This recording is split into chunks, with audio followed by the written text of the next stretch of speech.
Tak přátelé, kamarádi, kolegové, diváci, v tomhle videu se s vámi tedy podělím o to, jak jsem já začala pracovat se svým tělem, abych se s ním spojila, protože jsem svoje tělo odmítala, nenáviděla, nechtěla jsem ho a jak už jsem několikrát zmiňovala, zřejmě ve videích anebo ve vysíláních, kdybych se takhle mohla vytáhnout a hodit se do jiného těla, bylo by to pro mě vysvobození, protože moje tělo bylo hnusný, neforemný, šeredný, představte si prostě zkrátka cokoliv chcete.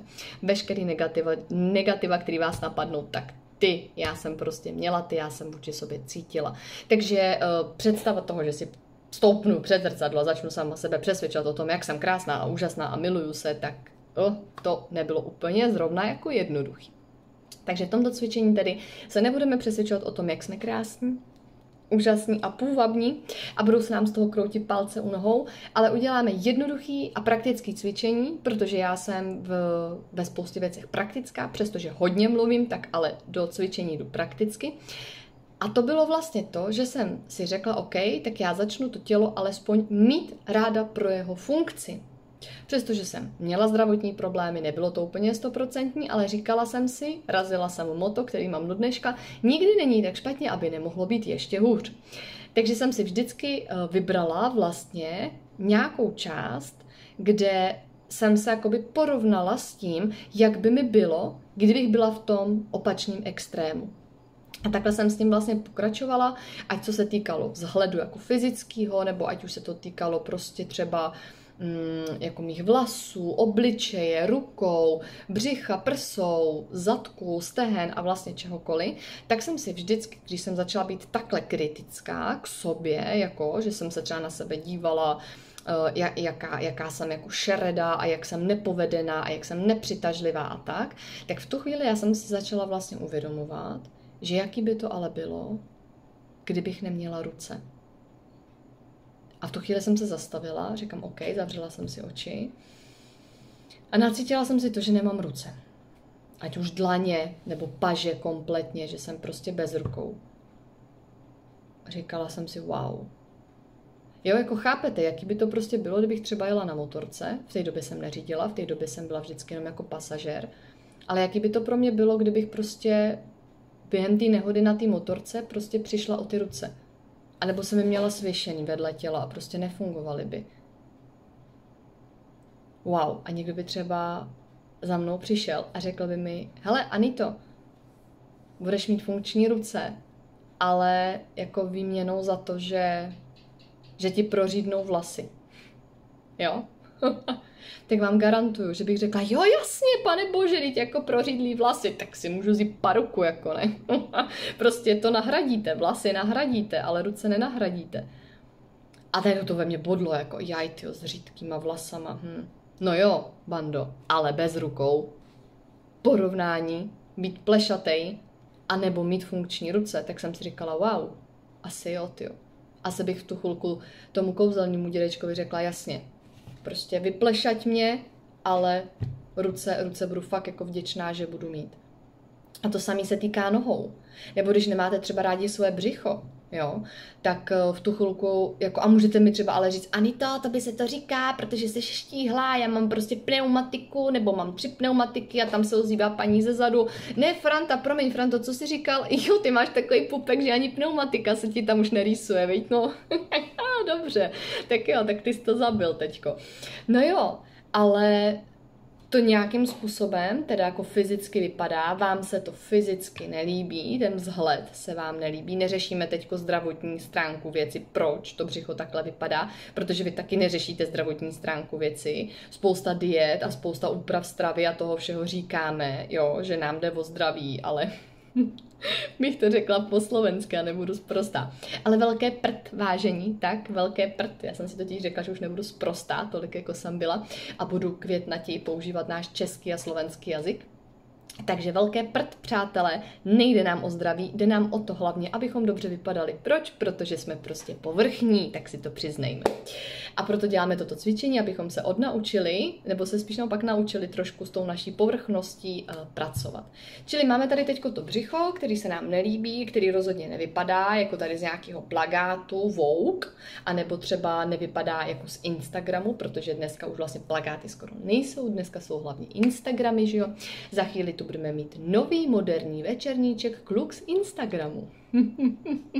A pro ty z vás, kdo jste se narodili po roce 2000, doporučuji vygooglit si večerníček kluk z plagátu, abyste se společně se mnou tomuhle vtipu mohli zasmát.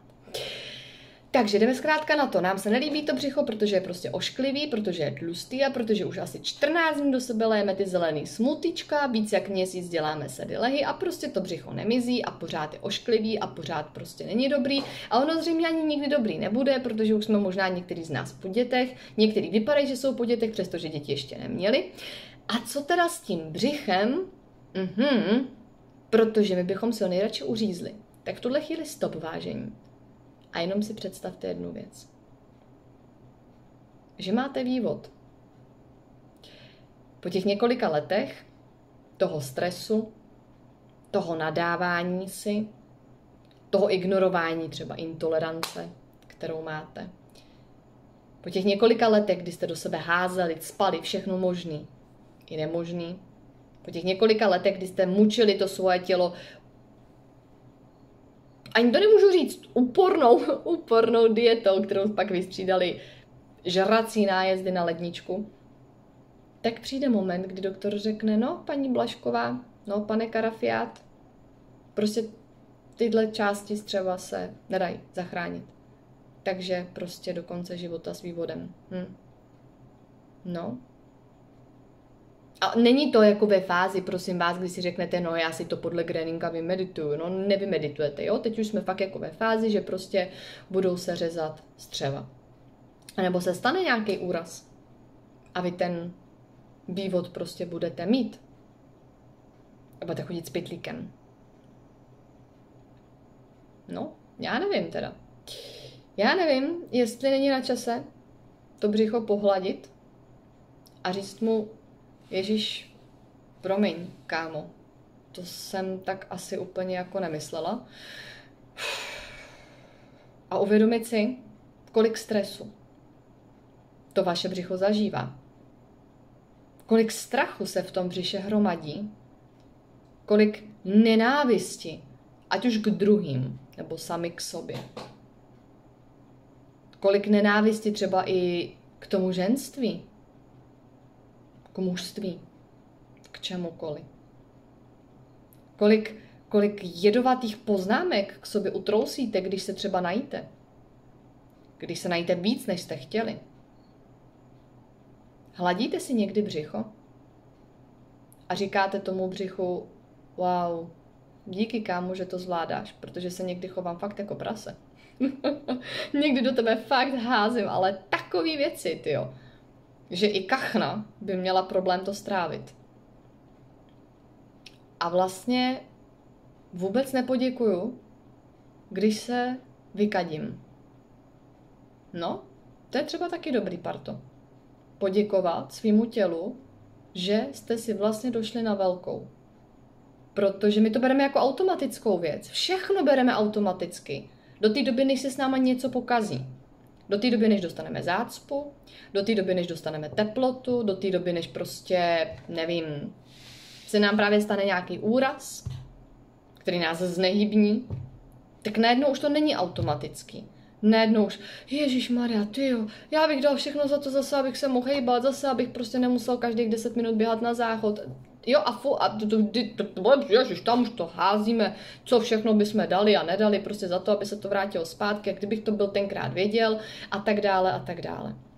Takže prostě jako, dejte si třeba teďko ruce na to břicho. A to břicho se vám nemusí líbit.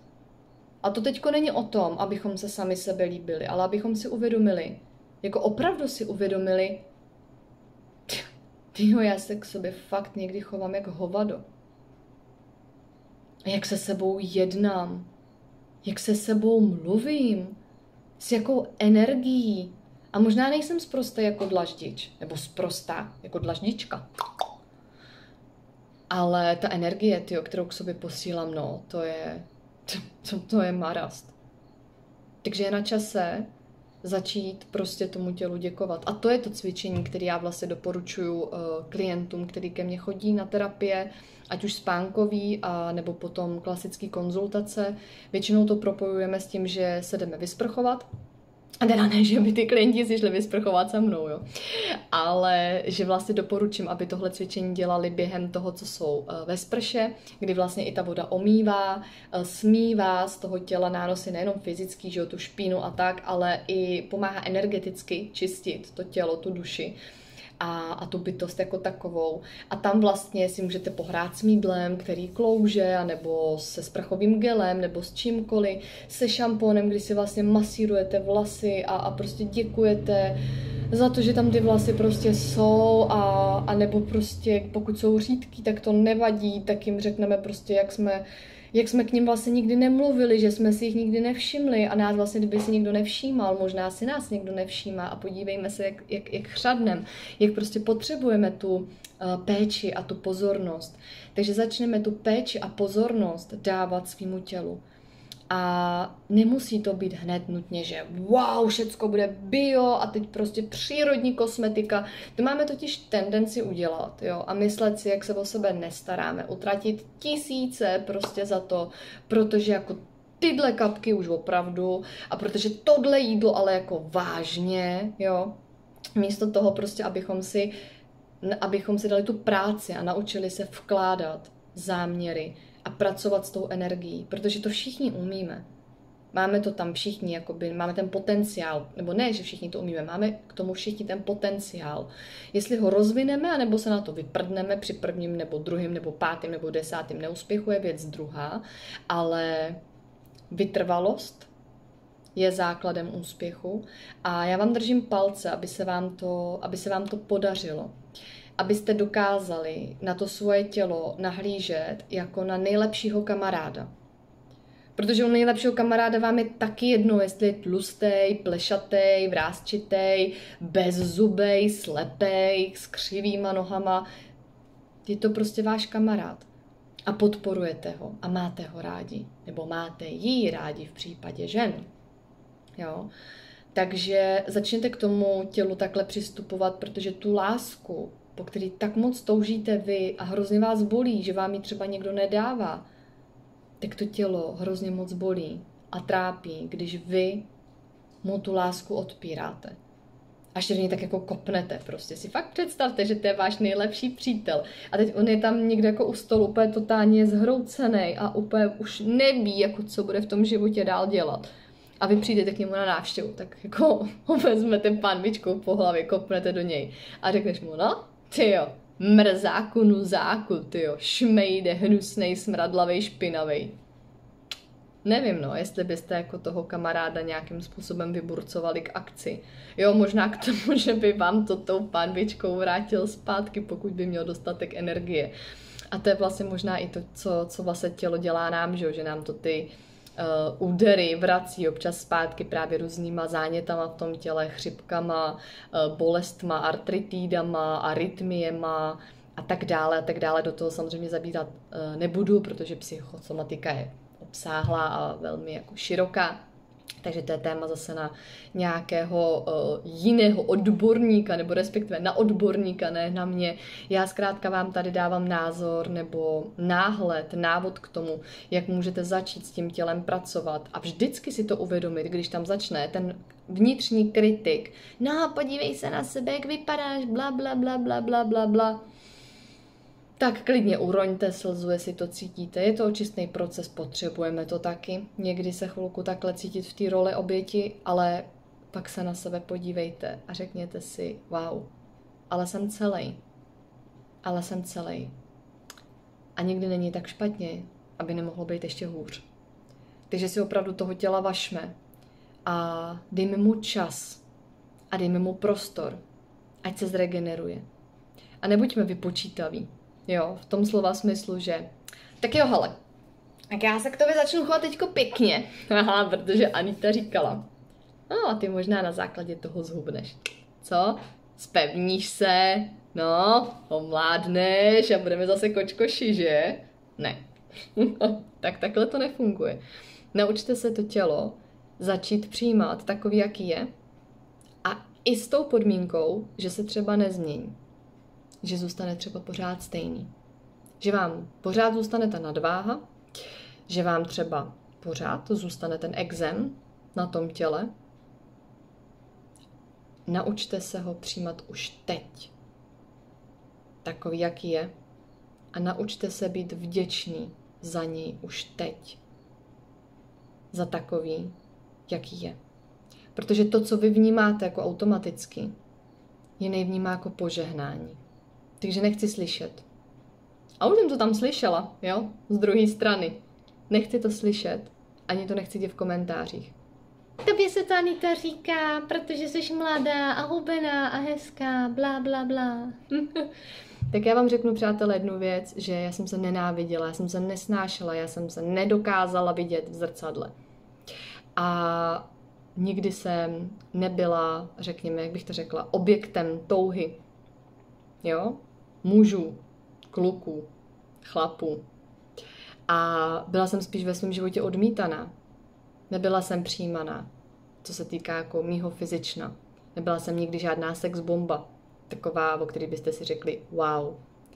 Takže se přestaňte zaměřovat na to, jak vypadají lidi kolem vás, že jsou krásní a úžasní a báječní a takový a já bych taky chtěl být takovej a taky bych chtěl být makovej. No prostě jste takový, jaký jste. Právě v tuhle chvíli jste takový, jaký jste a naučte se s tím pracovat a naučte se přestat to tělo tolik ponižovat. Protože někdy se nám může zdát, že třeba ten druhej se má na tom líp, že je hezčí, že je lepší. A během toho, co máme tyhle pocity, co máme tyhle myšlenky, tak naše tělo je tam takhle. Asi tak, jako my ženy, se hrozně bojíme toho, že tohle si o nás myslí náš partner, náš manžel, že nejsme dostatečně dobrý, že nejsme dostatečně hezký. Že si to o nás myslí ostatní a nebudeme přijatý společnosti a my se toho bojíme. A když už to náhodou slyšíme, wow, to auto bolí. To tělo to bolí taky. Když je neustále s někým porovnávaný. Když je pořád tlačený do nějakých výkonů. Je nešťastný. To tělo nemůže utéct. Může utéct. Tím, že umře.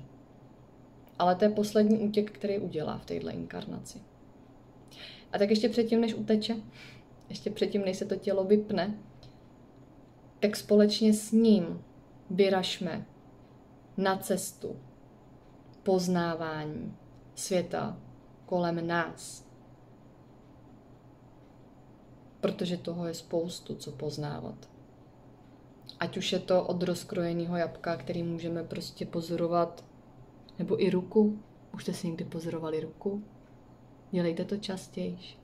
A když jíte, pozorujte to zblízka. Když zalejváte kytky, tak se zastavte a přibližte se. A ještě se přibližte. A sledujte mravence. A sledujte trávu. No. A kamínky třeba. Když je seberete, tak si třeba řekněte, že na procházce si seberete 5-10 kamínků. A pořádně se na ně podíváte. Dívejte se na kůru stromu. No, pozorujte okolo vás věci. A hlavně poděkujte vašemu tělu. Protože tolik, kolik ono toho sneslo. A čekalo právě na tenhle moment. Až si uvědomíte, já něco znamenám. A v tu chvíli to tělo úplně se rozplyne blažeností.